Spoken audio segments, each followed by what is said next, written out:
이 제임스 스타이너 박사가 만든 어드밴스 트라우마 라이프 서포트 교육과정은 지금 현재 10번째 버전이 나왔어요. 이렇게 생겼고요. 이거 이제 스튜던트 코스 매뉴얼이라고 되어 있죠. 학생들을 위한 거, 의사들을 위한 거, 구조사들을 위한 거, 프리호스피탈 케어를 담당하는 구조사들을 위한 거, 이게 다 따로따로 있어요. 보통 내 교육 전체적인 이제 기조는 거의 비슷해요. 약간 이제 수준에 따라 차이가 있긴 한데, 그래서 ATLS라는 거는 지금 현재 전 지구적으로 받아들여지고 있는 외상 처치의 가장 표준이 되는 것이다. 이렇게 말씀드릴 수가 있겠어요. 이 ATLS 과정은 지금 10번째 버전까지 나왔다고 그랬는데, 우리가 앞에서 심폐소생술 가이드라인에 대해서도 얘기를 했죠. 5년마다 한 번씩 개정이 되고 있고, 최근까지만 해도 굉장히 내용이 격변을 했어요. 격변.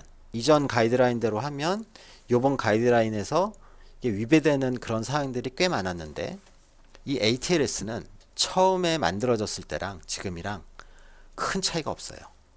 그래서 이게 외상 처치 영역은 이게 개념적인 변화가 그렇게 혁신적으로 많이 일어나질 않고 있다는 거예요.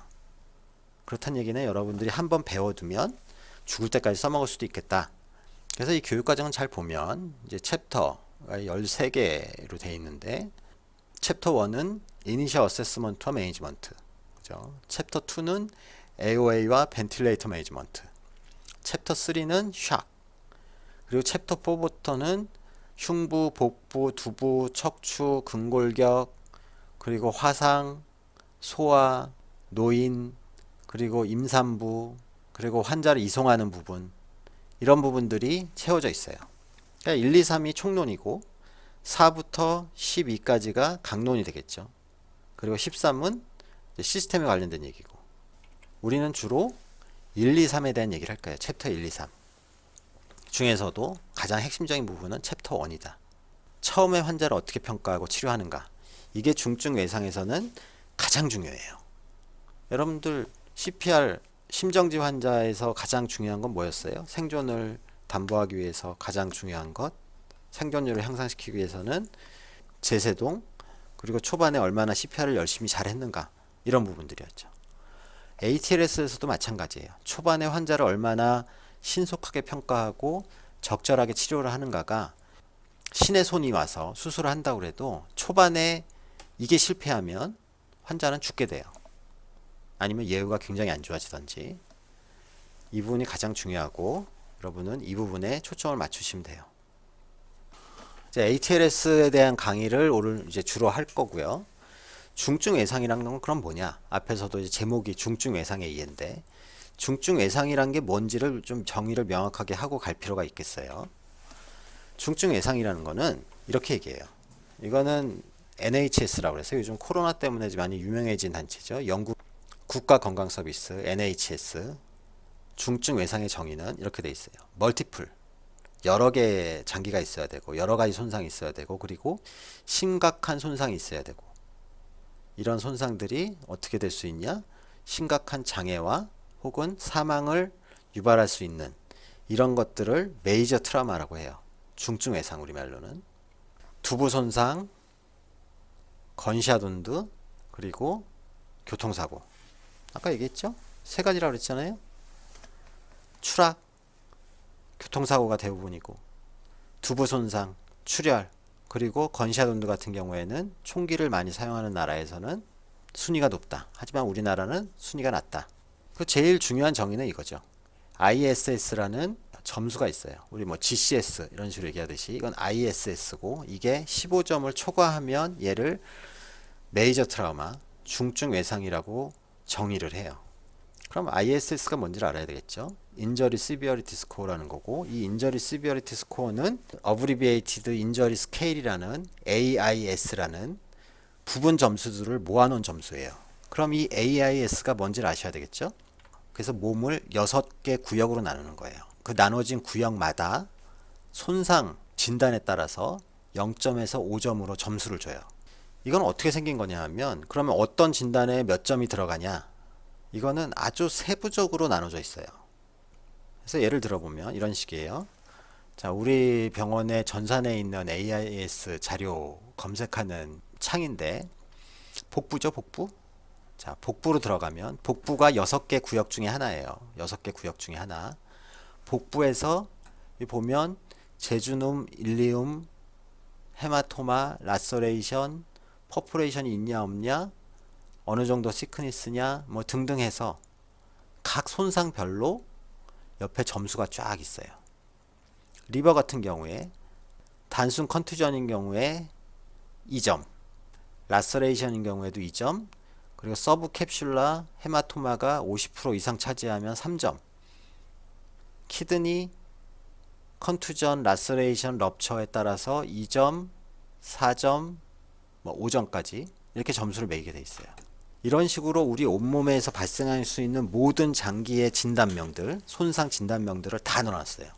그래서 이 6개의 구역별로 가장 큰 점수에 3개의 제곱을 더해서 ISS라고 한다 이거예요. 그럼 5점의 제곱이면 25점이잖아요. 최대 3개까지 더할 수 있으니까 최대 점수는 75점이 되겠죠. 자, 그 6개 구역이라는 거는 헤드앤넥, 페이스, 얼굴, 체스트, 압도멘, 그리고 익스트리미티, 사지, 그리고 익스터널이라는 건 피부를 얘기해요. 그래서 주로 이제 화상 환자한테 얘기하는 거고, 이거는 일반적인 손상에서는 안 쓰는 영역이라고 생각하시면 돼요. 그래서 이 하나, 둘, 셋, 넷, 5개 영역에서 주로 점수를 매기게 되고, 그 각각마다 세레브럴 컨투전은 IS가 3점이다. 플레일 체스트는 4점이다. 마이너 컨투전 그리고 스프린 럽처 2가지가 있어요. 그럼 여기는 2점하고 5점이 2개가 있죠. 그리고 여기는 대퇴 골절이 있어서 3점이다. 그럼 여기 점수들 중에 그 각 구역에서 가장 높은 점수를 준 것들을 뽑아내고 그것들 중에 가장 큰 것 3개만 뽑아서 제곱을 해서 더한단 말이에요. 그럼 어떤 게 선택이 되겠어요? 요게 제일 높죠? 5점, 4점, 그리고 3점이 높죠. 5, 4, 3을 제곱해서 더하는데 여기 2점, 3점 이건 빼는 거죠. 3개만 더하는 거니까. 그래서 25, 16, 9를 더하면 50점이 되죠.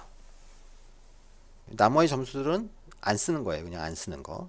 이렇게 해서 ISS를 정하고 IS 점수가 15점을 초과한다. 그러면 어떻다? 메이저 트라우마다. 이렇게 정의를 한다는 거예요.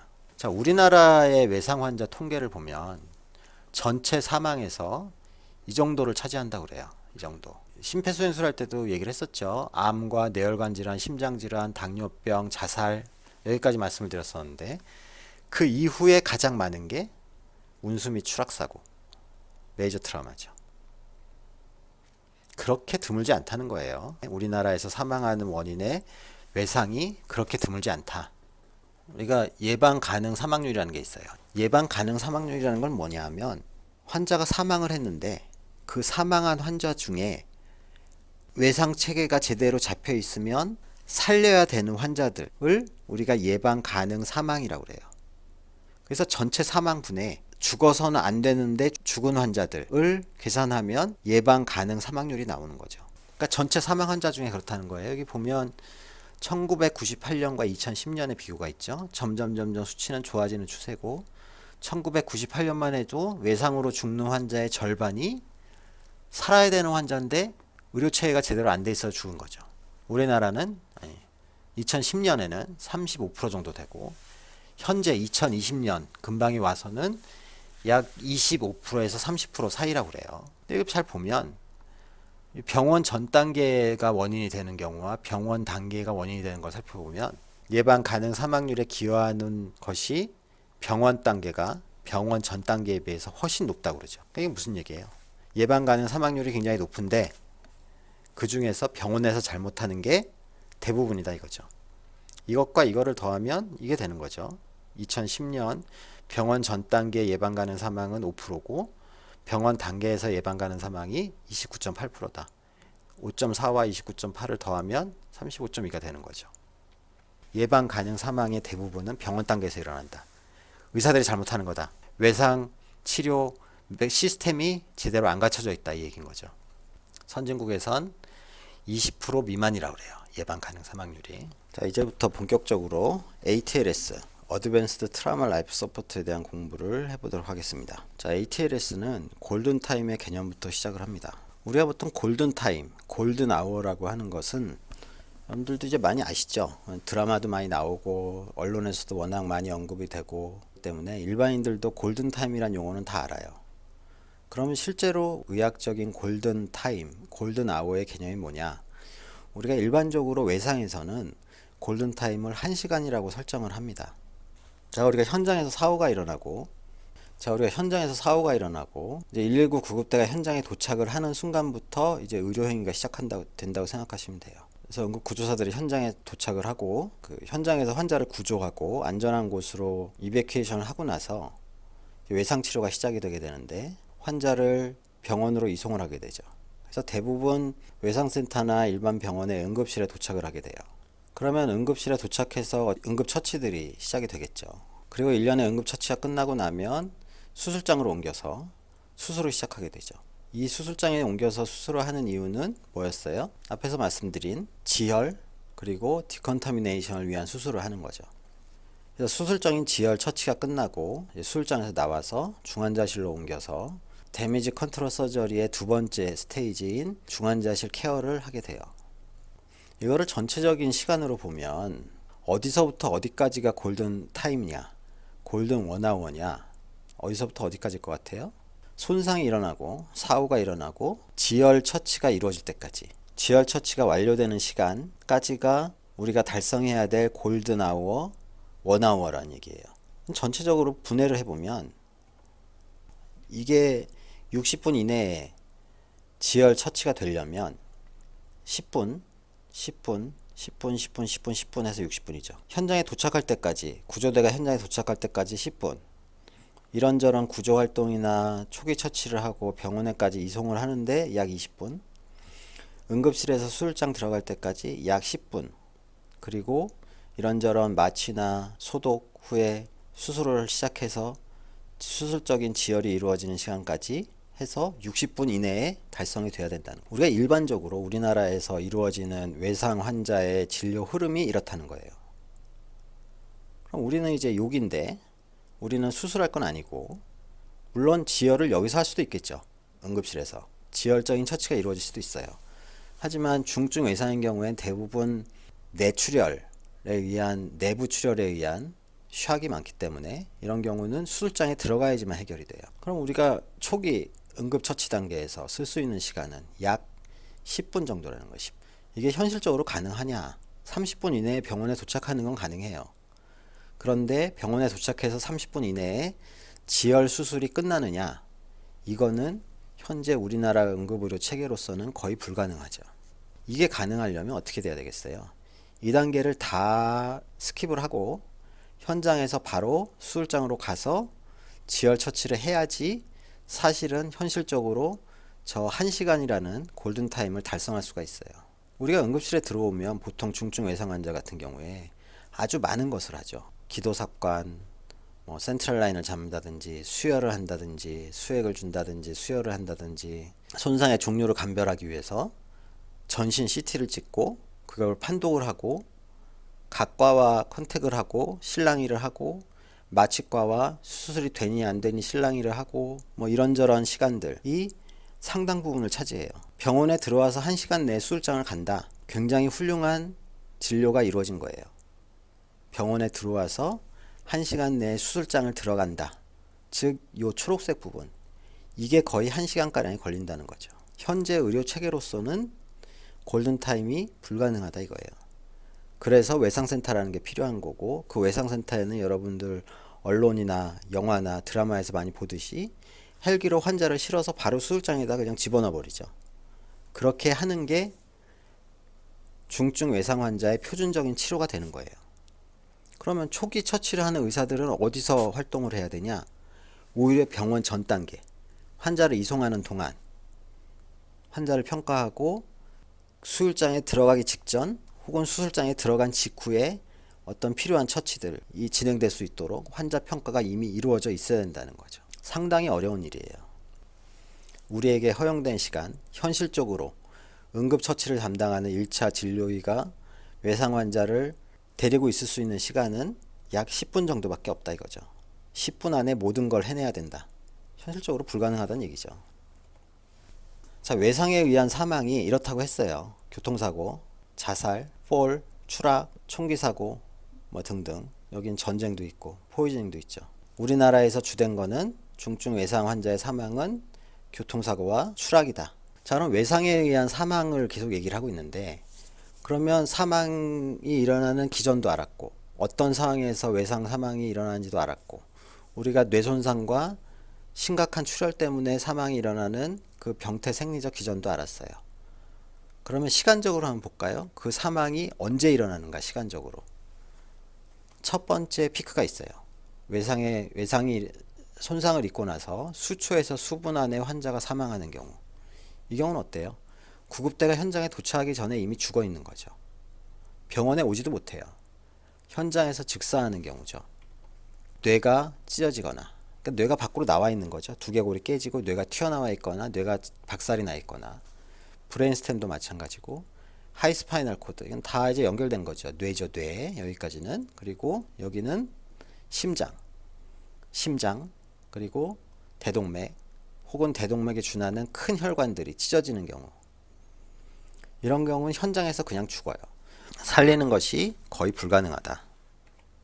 아주 심각한 교통사고, 정면 충돌이죠. 고속도로 정면 충돌, 고층 건물에서 추락, 심장이나 대동맥을 직접 찔리는 관통상, 보행자 교통사고, 그리고 오토바이 사고, 이렇게 심각한 기전을 가진, 손상 기전을 가진 환자들이 대개 현장에서 즉사를 하는 것이고, 뇌가 튀어나오거나, 뭐가 튀어나온 거죠? 심장이 튀어나온 건가요? 대동맥이 찢어지거나, 심장 손상 때문에 페리카디알 탐포네이드가 생겨 있는 경우 못 산다는 거죠. 이런 경우는 환자를 어떻게 살려야 되냐? 이건 병원에 오기 전에 이미 끝나기는 거기 때문에 사고가 일어나지 않도록, 사고가 일어나서 다치더라도 이렇게 심각한 손상들이 일어나지 않는 사고가 일어나도록 해야 되는 거죠.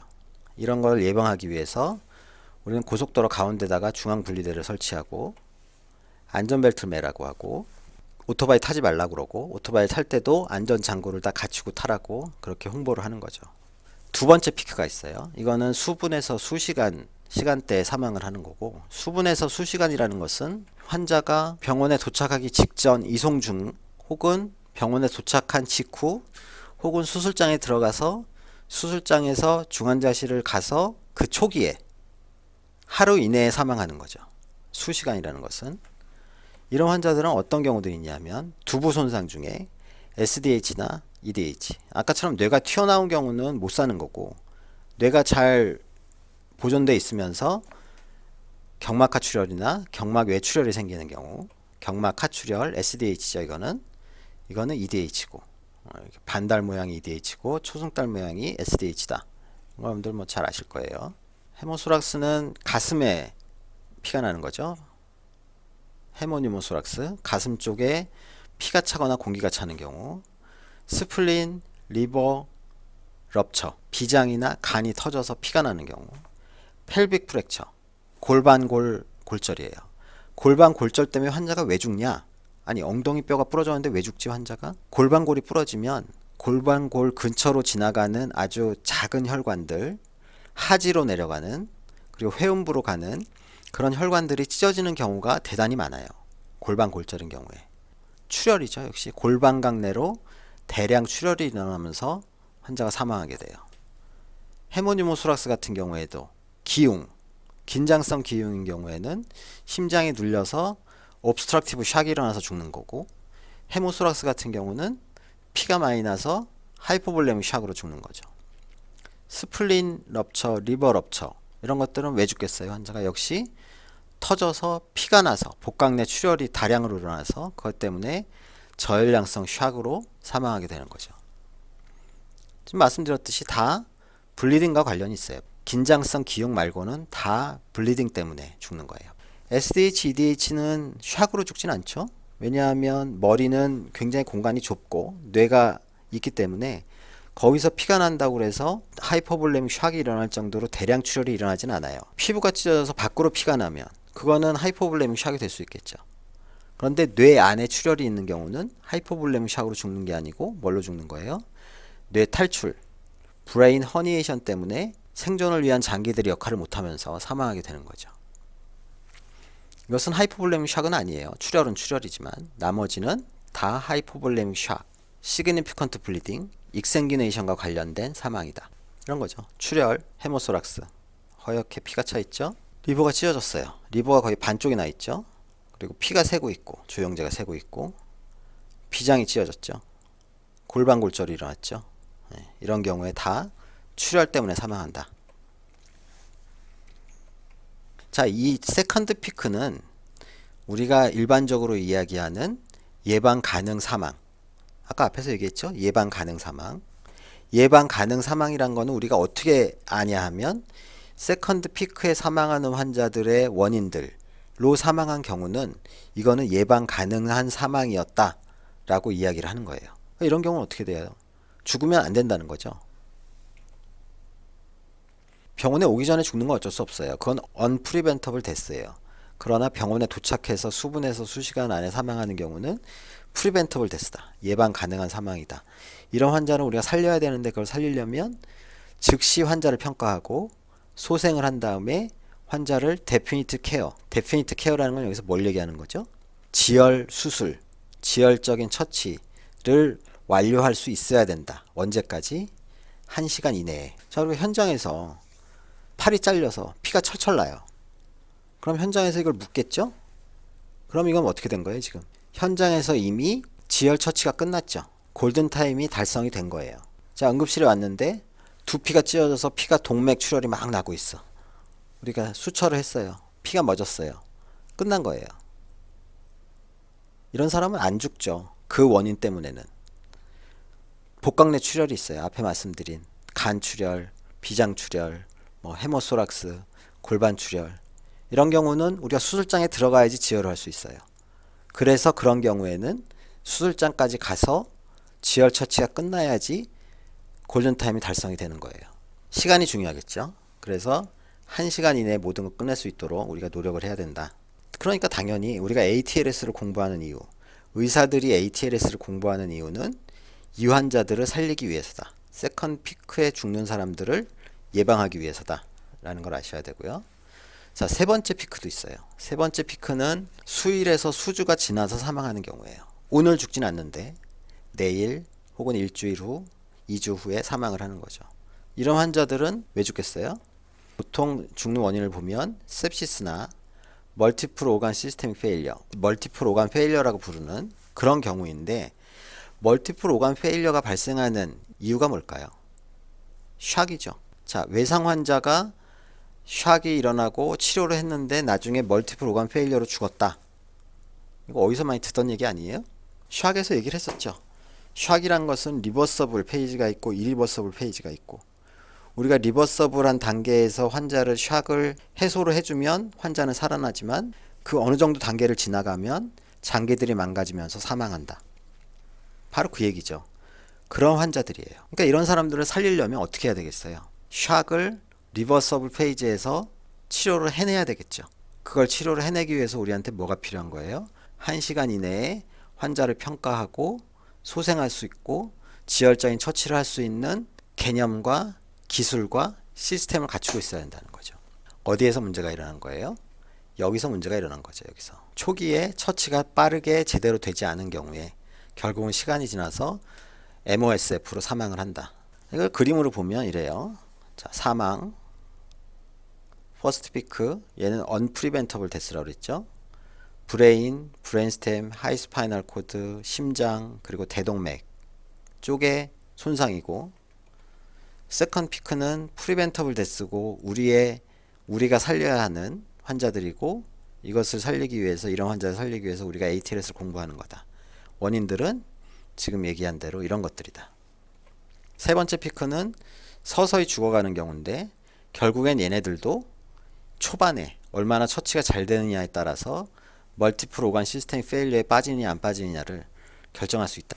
이거를 우리가 트리모달 데스 디스트리뷰션이라고 불러요. 외상 환자는 이렇게 세 개의 피크가 있다. 개념적으로. 실제 우리가 히스토리컬 트리모달 디스트리뷰션 첫 번째 피크, 두 번째 피크, 세 번째 피크를 얘기하는 거고, 보면 첫 번째 피크에 죽는 사람들이 대부분이죠. 대부분 제일 많아요. 그렇죠? 제일 많고 시간이 지나면서 그 사망률은 점점 떨어져 간다.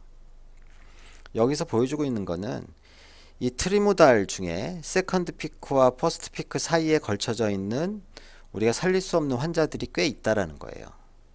그렇겠죠. 현장에 직선하지 않았는데 뭐 와서 보니까 이거는 살릴 수 없는 환자더라 라는 이야기죠. 그런 경우들도 상당히 있고, 여기 보면 보라색은 지금 얼리데스죠. 얼리데스.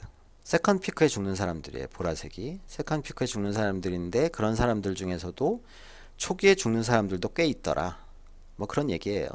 서드 피크는 원래 우리가 이론적으로 공부했던 거랑 실제하고 크게 차이가 없고, 그러니까 여기가 약간 겹친다는 건데, 좀 모호한 부분이 있다는 건데요. 우리가 실제 진료를 하는 데는 크게 뭐 문제는 없어요. 저 개념에 맞춰서 열심히 살리려고 노력을 하면 되겠어요. 자, ATLS의 큰 개념은 가장 심각한 손상부터 치료한다. 우리가 응급환자 진료하기 시간에도 우선순위에 관한 얘기를 했었죠. 그 우선순위에 관한 얘기예요. 두 번째는 확고한 진단이 없더라도 치료는 진행해야 된다. 진단이 확실하게 나올 수가 없죠. 초반에 1시간 내, 10분 안에 뭔가를 해야 되는데 어떻게 확실한 진단을 가지고 치료를 하겠어요. 세 번째는 역시 비슷한 얘기인데, 아주 자세한 병력 청취, 그러니까 꼭 반드시 필요하진 않다. 병력 청취가 전혀 없어도 상관없다 이거예요. 외상 처치에는. 극단적으로 얘기하면 그 이유가 있죠. ATLS의 목표는 손상 환자를 살리는 거죠. 그게 목표일 거고요. 이렇게 하기 위해서 우리가 뭐가 필요하냐? 빠르게 환자를 정확하게 빠르게 평가하는 능력을 키워야 되고, 초기 소생술과 안정화 작업을 해야 되는데, 여기 보면 뭐에 따라서 한다? 우선순위에 따라서 한다. 무작정 보이는 대로 막 하는 게 아니고 우리가 해야 될 순서가 있다 이거예요. 그리고 환자를 적정 의료시설로 옮기는 것도 굉장히 중요해요. 내가 할 수 없는 건데 내가 붙들고 있거나, 아니면 병원 전 단계에서 능력이 안 되는 병원으로 환자를 데려가는 거는, 그거는 환자를 죽이는 거랑 똑같다는 얘기죠. 자, 내용을 보면 병원 전 단계 그리고 병원 내 단계에서도 언제나 외상 처치를 위해서 중증 외상 환자를 보기 위한 준비가 되어 있어야 돼요. 평소에 환자의 분류가 필요하겠죠. 환자의 분류라는 것은 언제나 환자가 많이 발생했을 때는 분류가 필요한 게 아니에요. 환자가 한 명이 발생하더라도 이 환자를 어느 정도 중증도를 가지고 있고 어느 병원으로 갈 거냐, 내가 이 환자를 볼 수 있는 환자냐, 딱 환자를 받았을 때 아 이거는 우리 수준에서 볼 수 있는 환자가 아니다 라는 걸 정확하게 평가할 수 있는 분류 능력이 있어야 된다는 거고요. 오늘 주로 얘기할 세 번째, 네 번째 내용, 프라이머리 서베이 A, B, C, D, E 순서대로 진행을 하는 거고요. 바이탈 펑션을 소생시키는 것, 세컨더리 서베이, 환자의 목숨이 붙어있게 하기 위해서 환자를 평가하고 처치하는 부분이 3번하고 4번이 되겠어요. 세컨더리 서베이는 아주 자세하게 찾는 거예요. 자세하게. 프라이머리 서베이라는 것은 환자를 살리기 위한 거고 생존시키기 위한 거고, 세컨더리 서베이는 아주 작은 마이너한 인저리까지 다 찾아내는 그 단계를 얘기하는 거예요. 그리고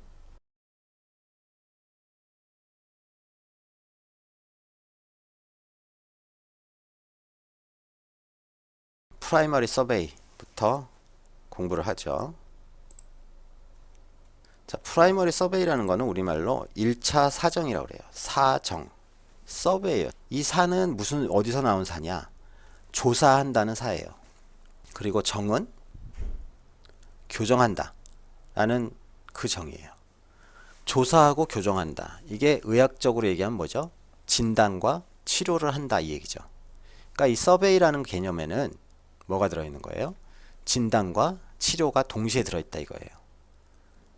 외상 환자한테 가장 먼저 의사가 다 접근을 했을 때 가장 먼저 해야 되는 것, 프라이머리 서베이가 되겠어요. 리서스테이션은 같이 따라오는 거예요. 저 프라이머리 서베이 안에 다 들어있어요. 프라이머리 서베이라는 거는 10초 안에 하는 거다. 빠르게 하는 거고, 빠르게 하면서 순서대로 한다 이거죠. 순서대로. 어떤 순서대로? 생명에 위협을 줄 수 있는 손상을 먼저 찾고 그들을 치료하는 것, 그것이 동시에 일어나는 것, 우선순위에 따라서 그것을 10초 안에 해라. 솔직히 10초는 너무 과장됐고요. 몇 분 안에 하면 돼요. 빠르게 하는데 우선순위를 가지고 한다. 그 얘기예요. 자, 세컨더리 서베이라는 것은 프라이머리 서베이가 끝나면, 이게 종료가 되면 환자는 일단 살아요. 일단 당장 죽는 상황은 아니게 되는 거예요. 세컨더리 서베이는 환자가 생존을 하고 나서 우리 몸에 있는 모든 손상을 다 구석구석 뒤지는 거죠. 그러려면 디테일드 히스토리, 앞에서 무시하고 넘어갔던 자세한 병력 청취도 필요할 것이고 자세한 신체 진찰과 온갖 검사들이 다 필요할 거예요. 프라이머리 서베이가 종료된 이후에 하는 거예요. 세컨더리 서베이라는 거는. 프라이머리 서베이의 내용은 이래요. A, B, C, D, E로 나누고요. A는 Airway Maintenance with Cervical Spine Motion Restriction. 그러니까 C 스파인을 보호한다는 거죠. 서비컬 스파인 프로텍션이라고도 해요. 서비컬 스파인의 움직임을 제한하면서 에어웨이 메인터넌스를 하는 게 첫 번째고, 두 번째는 숨을 쉬게 해주는 것, 환기를 보장하는 것, 세 번째로 서큘레이션, 순환, 그리고 헤모라지 컨트롤, 지혈적인 처치를 하면서 순환을 확보하는 것, 네 번째로 디서빌러티. 디서빌러티는 뭘 얘기하는 거죠? 장애라는 뜻이 아니고 이것은 신경학적인 상태를 평가하는 거예요. 신경학적인 상태를 왜 평가하죠 지금? 그 이유는 앞에서 이미 얘기했죠. 외상 환자 사망의 큰 두 가지 이유가 뭐다? 뇌손상과 출혈이다. 뇌손상이 여기 있는 거죠. 뇌손상. 그래서 그 뇌손상의 정도를 평가하는 게 디서빌러티 단계고, 이는 환자를 싹 다 베끼고, 엔바이러먼트 컨트롤은 뭐죠? 체온을 유지시키는 거죠. 저체온이 되지 않도록 하는 거고, 싹 다 베끼는 이유는 뭐예요? 1차 사정이 끝났으므로, 프라이머리 서베이가 끝남으로 익스포저를 해서 세컨더리 서베이로 넘어간다. 구석구석 다 뒤져보겠다. 자, 우리가 프라이머리 서베이를 하는 도중에 혹은 프라이머리 서베이 직후에 찍는 엑스레이가 세 장이 있어요.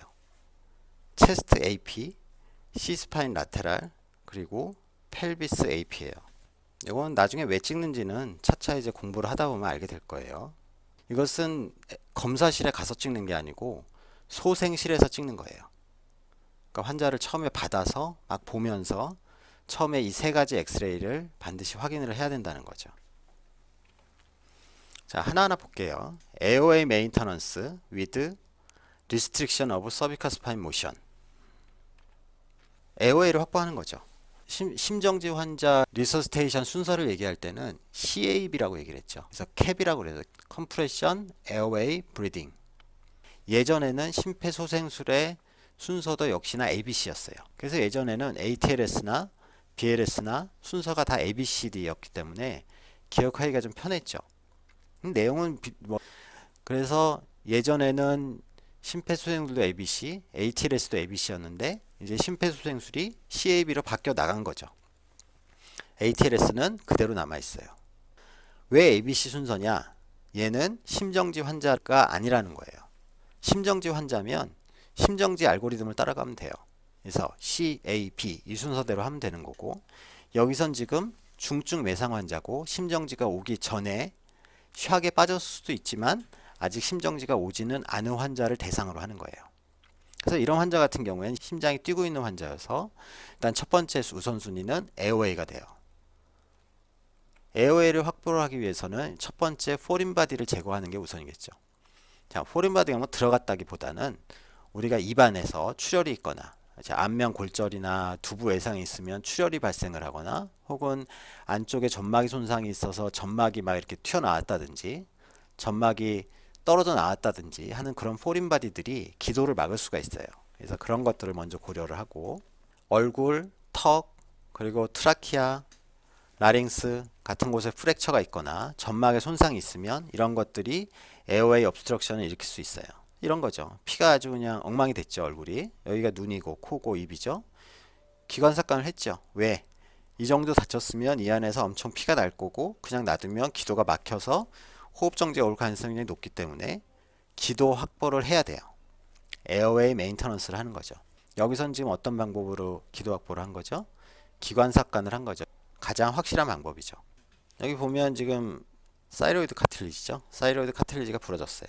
여기 바로 뒤가 이제 후두 쪽이기 때문에 후두 쪽에 손상이 있는 거죠. 이것도 기도를 막을 수 있는 원인이 돼요. 자, 우리가 일반적인 심정지 환자한테서는 이런 피칠갑이 되거나 목뼈가 부러지거나 하는 일은 발생은 안 하지만 이 환자는 지금 외상 환자죠. 그렇기 때문에 일반적인 심정지의 환자의 기도 확보가 아니라 훨씬 복잡하고 고려해야 될 사항들이 굉장히 많아요. 그런 사항들을 하나하나 이야기를 하고 있는 거예요. 그래서 입속에 있는 기도를 막을 수 있는 여러 가지 블러드나 시크리션 같은 것들을 석션을 통해서 제거를 해야 된다. 우리 하나의 팁인데 환자가 말을 할 수 있고 의사소통이 된다 하면 대개는 에어웨이는 인택트하다 라고 말할 수가 있어요. 의사소통이 된다는 건 무슨 말이에요? 일단 숨 쉬는데 아무 지장이 없고 의식이 명료하다는 얘기죠. 그런 사람은 대개는 기도는 괜찮을 것이다.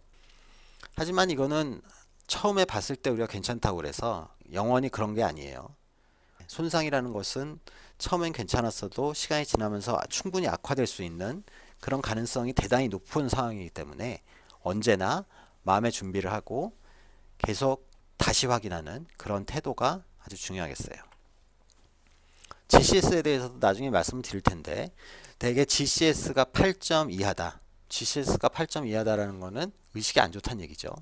의식이 안 좋은 환자들은 일반적으로 데피니티브 에어웨이, 이게 뭐죠? 기관삭관이 필요하다. 기관삭관이 안 되면 트라키오스톰이나 다른 윤상연골 절제술이나 데피니티브 에어웨이 테크닉이 필요한 경우가 대부분이다 이거죠. 자, 의식만 떨어졌는데 왜 기관삭관을 하나요? 숨 잘 쉬는데 의식이 떨어졌는데 왜 기관삭관을 하나요? 손상 환자가 의식이 떨어진 경우는 뇌손상이 일어난 경우가 많아요. 뇌손상이 일어났다? 머리에 상당한 충격을 받은 거죠. 뇌출혈이 있거나 혹은 뇌부종이 있거나 해서 뇌압이 올라갈 거란 말이에요. 뇌압이 올라갔을 때 우리가 가장 흔히 보이는 증상, 의식 상태 변하는 거 말고 구토가 있죠. 자, 의식이 떨어진 사람 그 숨 잘 쉰다고 그냥 눕혀놓으면 시간이 지나서 뇌압이 올라가고 구토로 해요. 구토로 하면 무슨 일이 일어나죠? 토사물이 기도를 막는 거죠. 그러면 손 쓸 시간도 없이 갑자기 환자가 호흡 정지가 오고 사망에 이르게 돼요. 그래서 의식이 떨어진 사람 조심하라. 항상 기관삭관을 고려를 하라. 심폐소생술 어드밴스드 에어웨이 얘기할 때 잠깐 얘기했었죠. 오로파린젤 에어웨이가 의식이 없거나 개그 리플렉스가 없는 사람 같은 경우에는 일시적으로 기도 유지하는 데 도움이 될 수도 있지만 이거는 언제까지나 일시적이에요. 시간이 지나면 분비물이 늘어나고 토사물이 올라오고 그래서 의식이 없는 사람이잖아요. 그러니까 여기 당연히 위에 거죠. 데피니티브 에어웨이를 거치를 해야 된다는 건데 일시적으로 오로페린젤 에어웨이가 기도를 열어줄 수 있겠다. 하지만 일시적이다. 잊지 마시고요. 항상 이런 얘기를 해요. 외상 환자 같은 경우에 의심이 된다. 기관삭관을 해야 되나 인투베이션을 해야 되나 라는 의심이 들면 그때가 바로 인투베이션을 해야 될 때다 라는 거죠. 의심이 들면 해라. 기관삭관이라는 게 굉장히 인베이시브한 테크닉이긴 하지만 기술적으로 어느 정도 완성만 돼 있다면 환자한테 거의 손상을 주지 않고 할 수 있는 후유증이 거의 남지 않는 시술이에요. 기술적으로 부족하면 여러 가지 손상을 유발할 수는 있어요. 하지만 그것이 환자의 목숨과 바꿀 수는 없다고 생각을 해야 되겠죠. 에어웨이 메인터넌스를 할 때는 항상 이 뒷부분이 따라와요. C스파인 모션의 리스트릭션. 현장에서 이렇게 하죠. 조스러스트 매니버와 비슷하죠. 그래서 C스파인이 움직이지 않도록 고정을 항상 해야 되고요. 턱 들기, 조스러스트 매니버를 하는 거죠. 머리를 뒤로 제치지 않고, 그렇죠? 모디파이드 조스러스트 방법은 이렇게 드는 게 아니고, 자, 경추를 보호하면서 엄지손가락으로 턱을 밀어 올리는 그런 시술을 얘기해요. 우리가 외상 환자한테는 이렇게 하는 게 훨씬 더 도수 경추 보호인 경우에는 이런 방법이 기도 확보와 경추 보호를 다 동시에 이제 달성할 수 있는 두 가지 목적을 동시에 달성할 수 있는 좋은 방법이 되겠죠. 자, 턱을 들면 어떻게 기도가 열리는지 보여주는 거예요. 자, 턱을 들죠? 자, 기도가 열렸죠. 여기 에피글로티스가 있고 여기 보컬 코드가 보이죠? 자, 턱을 다시 내리면 다시 막히죠.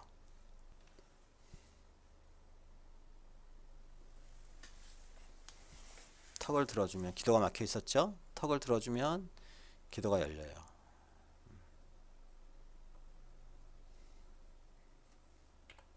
계속 지속적으로 경추를 보호할 수는 없기 때문에 우리가 기구를 사용하죠.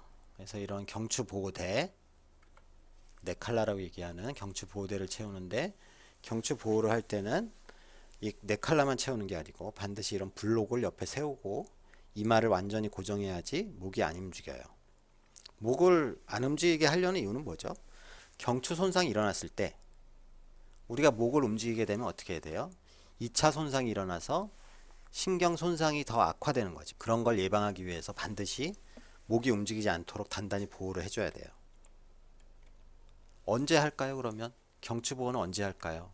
역시 의심되면 하는 건데, 언제가 의심되는 상황이죠? 첫째로 환자 의식이 있어요. 그러면 목을 움직여 볼 수 있겠죠. 혹은 통증을 호소할 수 있겠죠. 목에 통증을 호소한다. 경추 보호는 무조건 해야죠. 목을 움직이는데 움직이질 못해, 아파서. 들지도 못하고 앞으로 들지도 못하고 옆으로 양옆으로 움직이지도 못하는 상황, 혹은 눌렀을 때 텐더니스가 있거나 혹은 전신 마비가 왔거나 상지에 쩌릿쩌릿한 경추 손상일 때 일어날 수 있는 여러 가지 신경학적인 증상들이 있는 경우 하면 되죠. 의식이 있는 경우에요. 근데 의식이 있는 경우에는 대개는 기도가 유지되기 때문에 목의 얼굴 쪽에 심각한 손상이 있지 않는 한은 그렇게 우리가 어렵지 않게 경추 보호대를 채워야 될 거냐 말 거냐를 결정할 수가 있어요. 근데 문제는 의식이 없을 때죠. 자, 의식이 없는 환자한테서는 경추 보호를 언제 하냐? 그냥 하시면 돼요. 그냥 잘 모르면 경추 보호는 무조건 하는 거다, 이렇게 생각하시면 돼요. 왜냐하면 경추 보호를 안 했을 때 이게 후유증으로 만일 전신마비가 온다면 그건 어떻게 되는 거예요? 차라리 환자가 죽으면 다행이죠. 사망하지 않고 생존을 했을 때 경추 손상 때문에 전신마비가 왔는데 초기에 환자를 보던 의사들이 경추보호를 충분히 안 했다. 그래서 소송이 걸렸다. 경추보호를 했나요? 안 했는데요. 왜 안 하셨나요? 급해서 안 했는데요. 기후가 없어서 안 했는데요. 뭐 이런저런 핑계를 대도 소용이 없는 거죠. 그건 의사가 잘못했을 가능성이 있기 때문에 소송에서 무조건 지게 돼요. 이거는 교과서에서도 무조건 하라고 돼 있고 대부분의 의사들은 왜 안 했느냐 이렇게 얘기를 할 거라고요. 그럼 무조건 하셔야 돼요. 자, 두 번째는 B예요. B. 브리딩과 벤틸레이션. A, B는 CPR에서 하는 심정지 환자한테서 하는 심폐소생술과 같은데 이건 손상 환자이기 때문에, 외상 환자이기 때문에 뭔가 조금씩 추가가 되는 거죠. 그 추가되는 내용을 에어웨이 부분에서는 시스파인 프로텍션이 되는 거고, 브리딩 영역에도 있어요. 자, 브리딩이란 건 뭐예요? 환자가 셀프 레스피레이션이 없는 경우에는 환자에게 인공호흡을 해주는 거죠. 그래서 적절하게 폐와 흉곽과 횡격막이 움직이느냐를 평가를 하는 거예요. 뭐 평가하는 게 어려운 건 아니에요. 그냥 보면 돼요. 보고서 환자가 숨을 정상적으로 쉬고 있느냐 눈으로 확인하는 거죠. 대개는 이런 경우를 유심히 봐야죠. 어떤 경우예요? 주글라 비너스 디스텐전, 주글라 베인이 늘어나 있거나 트라키아가 한쪽으로 비켜져 있거나 혹은 체스트월이 심각하게 손상이 보이거나 하는 경우에, 변형이 보이는 경우, 이런 경우에는 어떤 거죠? 주글라 베인이 늘어났다는 건 뭐예요? 흉곽 안에 압력이 높다는 거고 비너스 디턴이 잘 안 된다는 얘기죠. 대표적인 경우가 뭐예요? 우리가 흔히 생각하는 게 심부전이죠.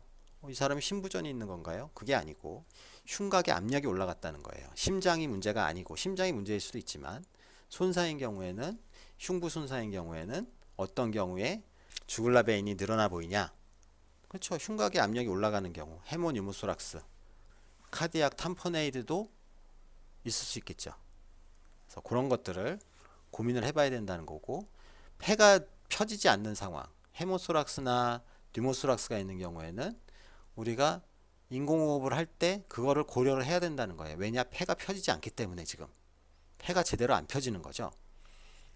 폐가 제대로 펴지는 사람은 구강대 구강법을 하거나 백마스크 벤틸레이션을 해줘도 아무 문제가 없어요. 폐가 문제가 없기 때문에. 근데 다쳐서 폐가 안 펴지는 사람 같은 경우엔 조치가 더 필요할 수 있겠다, 이런 생각을 하라는 거죠. 트라키아가 한쪽으로 밀려 있는 경우에는 트라키아 프랙처, 기관 골절이 의심이 되는 경우에, 이런 경우는 기관이 문제가 있기 때문에 벤틸레이션을 해도 벤틸레이션 제대로 안 되겠죠. 그런 경우. 체스트월에 심한 변형이 있는 경우, 흉곽에 변형이 있는 경우도 역시 폐 손상이 있을 수 있고 그것 때문에 폐가 잘 펴지지 않는 상황이 될 수 있다. 환자의 목과 체스트를 완전히 열어놓고 이거를 관찰하는 거죠. 어떤 것들을 생각을 하냐? 긴장성 기흉, 다량의 혈융, 개방성 기흉, 트라키아나 브론코스의 인절이, 그리고 플레일 체스트. 자, 이런 것들을 여러분들이 관찰을 하고 필요한 조치들을 할 수 있어야 된다 이거예요. 어디에서? 프라이머리 서베이의 A, B 브리딩 단계에서. 하나하나 볼까요? 그러면 텐전 뉴모소락스 같은 경우에는 우리가 사실 실제로 스폰테니어스 텐전 뉴모소락스라는 거는 여러분들이 아마 평생 만나지 못할 수도 있어요. 굉장히 드물어요.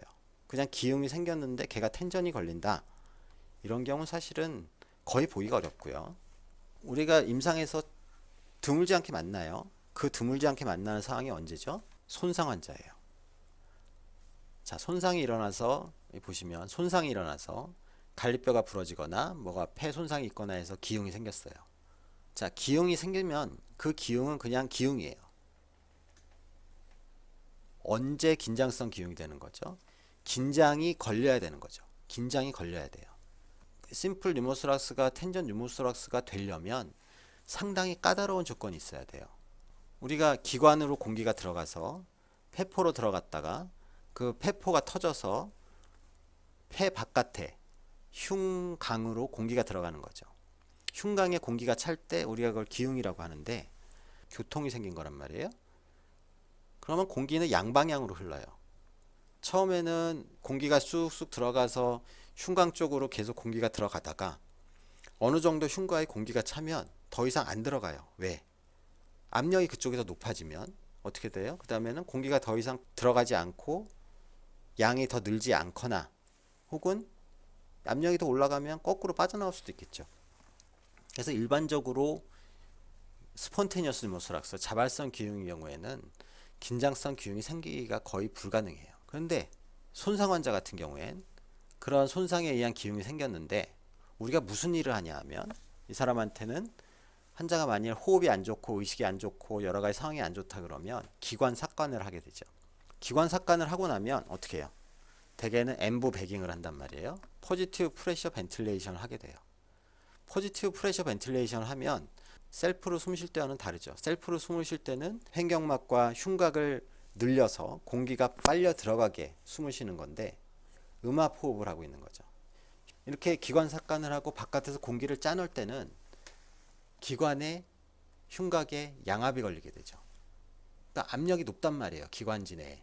흉강, 플루럴 캐비티보다 압력이 훨씬 높은 곳에서 공기가 그쪽으로 더 많이 들어갈 수 있고 압력이 높으니까 기흉이 점점 커지다가 급기야는 긴장성 기흉까지도 만들어 버리는 그런 상황이 되는 거예요. 이건 언제예요? 환자가 숨을 안 쉬네? 숨을 안 쉬니까 숨을 안 쉬면 죽잖아요. 기관 삭관을 하고 엠부베깅을 하는데 그것 때문에 긴장성 기흉이 조장돼 버리는 일종의 이아트로제닉 인저리가 되는 거죠. 그래서 이런 경우에는 어떻게 해야 돼요? 그러면 그렇다고 숨을 안 쉬게 할 수는 없잖아요. 인공호흡을 안 해주면 환자 숨을 못 쉬고 죽는데 바깥으로 압력이 빠져나올 수 있는 그런 통로를 만들어 줘야 되는 거죠. 그래서 바늘을 꽂거나 흉관 삭관을 하거나 하고 벤틸레이션을 해줘야지 환자한테 안전하다 이거예요. 자, 체스트 인저리 같은 경우에는 우리가 기흉이라는 게 자발성 기흉이 아니고 손상성 기흉이기 때문에 바깥에서 무조건 손상의 징후가 있어요. 자, 이렇게 갈비뼈가 부러져서 여기가 만져보면 우두둑 한다든지 안전벨트가 지나간 자국이 있죠. 여기 눌러보면 아마 부러진 게 느껴질 거예요. 자, 서브큐테니어스 엠피제마라는 거는 흉곽에 공기가 찼다가 거기 압력이 계속 올라가면 피부 밑으로 나오기도 해요. 그래서 피부 밑에 공기가 차는 경우 우리가 서브큐테니어스 엠피제마, 피하기종이라고 그러는데 이게 관찰이 되면 이거는 무조건적으로 안쪽에 뭔가 파열이 있다. 기관지, 폐 쪽에 파열이 있다. 그래서 기흉이 생긴 거다.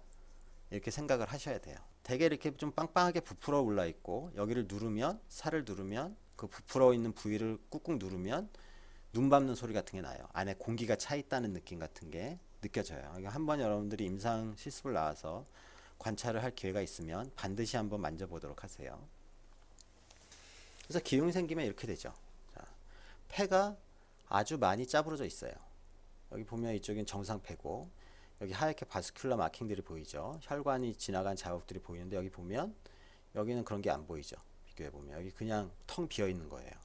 그리고 여기 폐가 짜부러져 있는 게 보이고, 자, 기흉이 사이즈가 거의 90% 가량 되는데, 이건 긴장성 기흉인가요?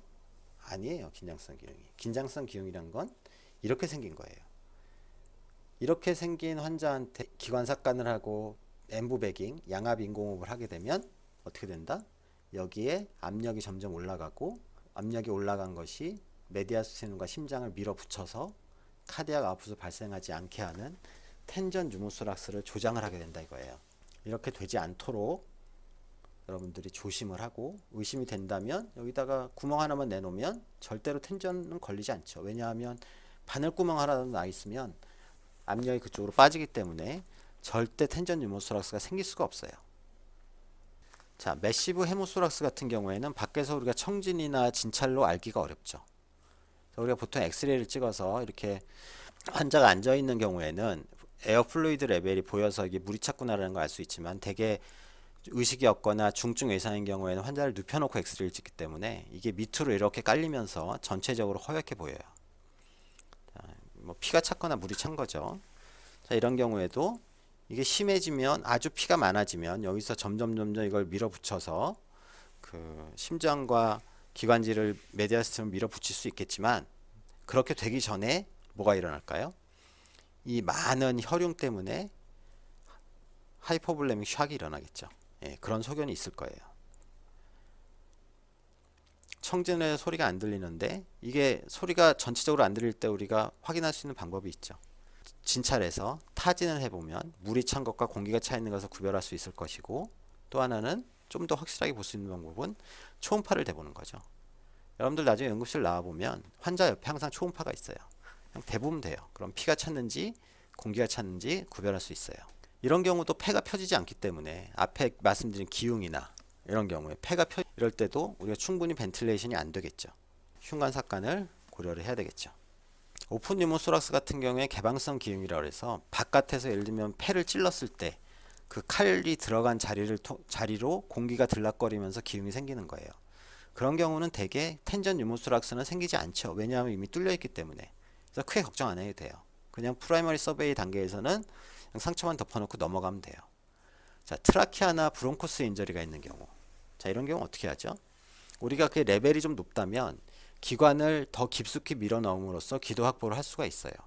기관이 손상을 받아서 어긋나 있을 수도 있잖아요. 그런 경우에는 이 관이 잘못 들어갈 수도 있죠. 그래서 그런 경우에는 우리가 관을 밀어 넣어보고 폐 소리가 잘 들리는지 청진으로 꼭 확인을 해야 되겠죠. 자, 그 다음 플레일 체스트예요. 우리가 흔히 연가성 흉곽이라고 얘기하는데, 손상이 심한 경우에 이런 것들이 보일 수 있어요.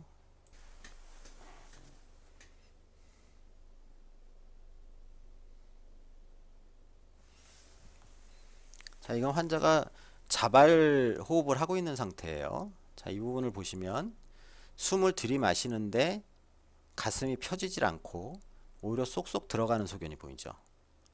들이마시는데 가슴이 쏙 들어간단 말이에요. 우리가 숨을 들이마시면, 자, 플레일 체스트라는 거는 자발 호흡이 있을 때만 확인할 수 있는 거예요. 음압 인공호흡을 할 때만, 음압 호흡을 할 때만 확인이 가능하다는 거죠. 쏙쏙 들어가는 이유가 뭘까요? 공기를 들이마셔서 음압을 만들었는데 쏙 들어가는 이유는 어떤 일정 부분이 플로팅 하고 있다는 거예요. 플로팅. 여러 개의 리프렉처가 연속적으로 발생을 하면서 한쪽만 부러진 게 아니고 양쪽으로 부러지게 되면 그 가운데 부분이 그 물에 떠 있는 배처럼 가운데 부분이 음압이 걸렸을 때, 즉 흉곽이 늘어날 때 지지를 받지 못하면서 안쪽으로 빨려 들어가는 소견을 보이는 거를 우리가 플레일 체스트라고 그래요. 자, 이것은 무슨 의미가 있냐면, 저 플레일 체스트 상태가 계속 지속이 되도록 놔두면 환자가 숨을 계속 쉬면서 그 쏙쏙 밀려가 들어가는 부분 때문에 폐가 손상이 일어나요. 계속 폐 손상이 일어나요. 그래서 출혈이 일어날 수도 있고 기흉이 악화될 수도 있고, 그래서 저런 경우는 치료를 어떻게 한다? 양압 인공호흡을 해줘야 돼요. 양압 인공호흡을 해주면 당연히 가슴 안에 양압이 걸리기 때문에 이게 안쪽으로 쏙쏙 밀려 들어가면서 폐 손상을 일으키는 것을 방지할 수 있겠죠.